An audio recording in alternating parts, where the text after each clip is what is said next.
Personally, it's fantastic to be here once again. It's a lovely feeling. My life has changed dramatically since last year. Last year, at lunchtime, I was with the group of boys with hoods outside looking at girls. That's what I was doing. This year, I'll be phoning my wife to find out how the baby is. So I'm going to read to you a piece that I wrote for my daughter when my daughter was born. I had all this amazing stuff that I was going to say to her, and then she came out and I didn't have anything to say. And lots of emotions came through. We're going to get to the poem. You're with me. We're in the hospital now. On the night that my daughter, Naima, was born, the moon shone high in the sky like an extra from a Batman movie. And within 3 minutes of meeting her, I knew that she had special powers. She's small-ball. For starters, she brought tears to eyes that hadn't seen moisture in over 3 years. Not since that time that I'd collapsed like a Jenga tower in an East London backstreet after the funeral. You see, we hadn't expected to bury any of our friends that year. To be honest with you, I thought that funerals were for the relatives of bad boys only. There were no posters in the post office window. There were no big yellow memorial boards calling for witnesses to a death that no one could explain. Andrew, I wish I'd used my phone credit to call you. I wish I'd lashed the bonus T-Mobile minutes in a call it's too late to make now. Should have sent you a text, celebrating our last meeting when you were pimp strutting down Plaistow High Street, and we were laughing about the walking stick that you had to use now because of the sickle cells eating the inside of your body, and how it got you all the ladies. It was funny, watching you at the bar, making space in your phone for the 10 new numbers you swore you'd collect that night. And then here we are. We're silent still, and we're parading around your body like kids in the school dinner queue, but we're in the funeral parlour. And I'm looking in your coffin, and your skin looks like burnt liver, or lived-in leather from a second-hand Eames chair. It's so weird.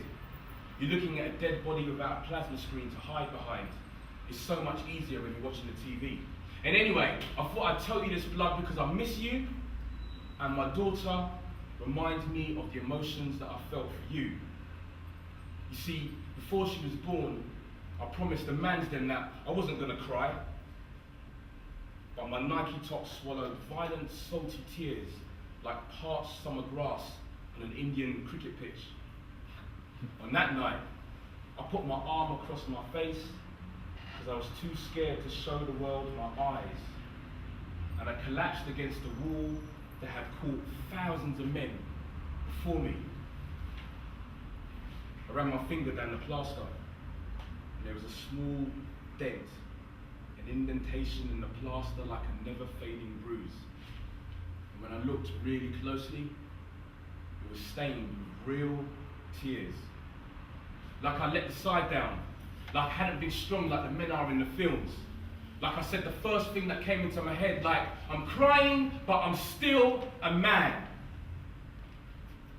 The words spewed and catapulted out of my mouth and lay withering on the floor in saliva. The midwife looked at me and rolled her eyes. Your mother looked at me and prayed.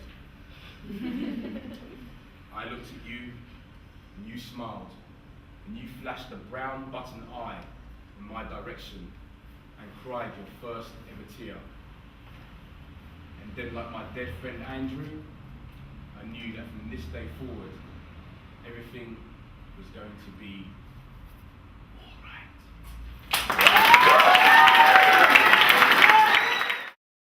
Now, before I start, I want you to sing I Believe I Can Fly really, really badly. Yeah? Just the first word, I believe I can fly, but really badly, and then I'll start. 1, 2, go. I believe I can fly.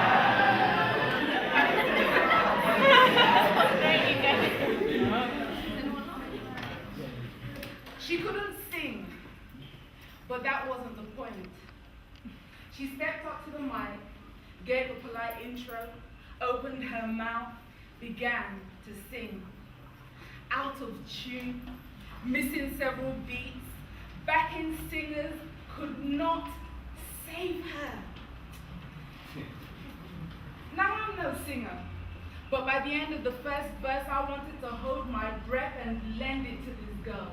Meander my voice through the smoky room to her lips, do a quantum leap into her body, absorb her nervousness, her fear, her shyness, her embarrassment. I wanted to be her strength. Tell her, it's okay, sing. But there was nothing I could do. Quantum leaps, lending her my breath. These were mere fantasies of a vivid poetic mind. There really was nothing I could do except listen. And so I did. I listened. I listened to her stubborn defiance to sing her song to the very end. I listened to her stubborn defiance to sing her song to the very end. When she finished singing, I clapped to the highest decibel I could muster. I clapped great big bear hugs her way.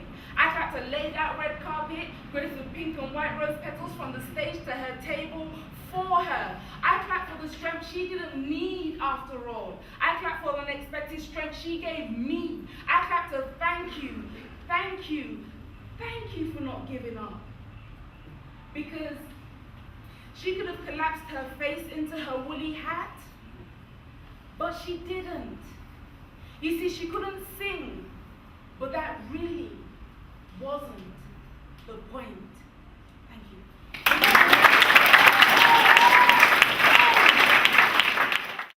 That river of bodies that flooded the streets, those streets anchored to the system sounds of floats, those floats loaded with man-sized black boxes.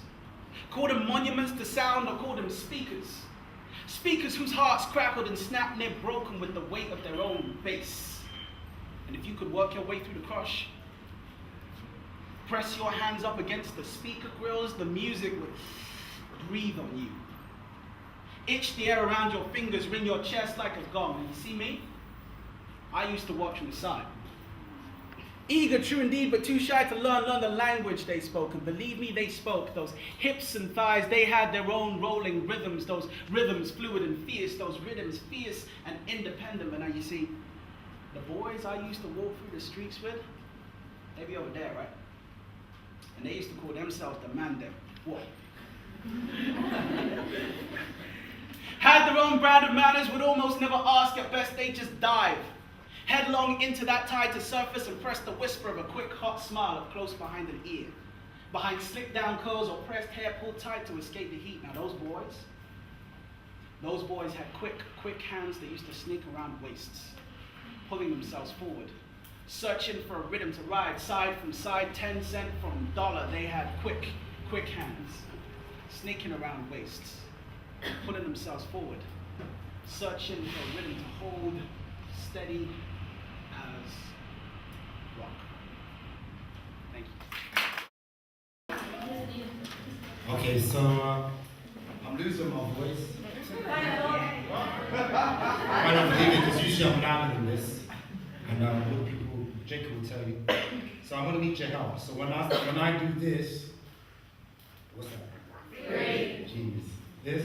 2. This? 1. So when I do that, I want you to actually say that. Yeah? 3, 2, 1. Okay, so unless you see it, don't do it, right? So it'll be like 3, 2, 1.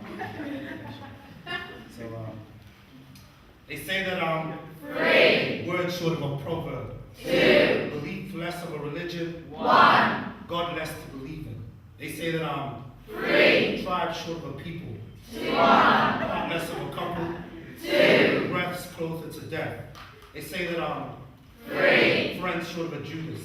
2. Trials less of a Brutus. 1. Wisdom short of Confucius. They say that 3. Sins over temptation. 2. Generations behind emancipation. 1. Prayer beyond frustration. They say that 3. Tears short of a river.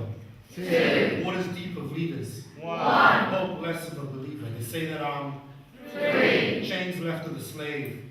2. Victory short of the brave. 1. Coffin right of the grave.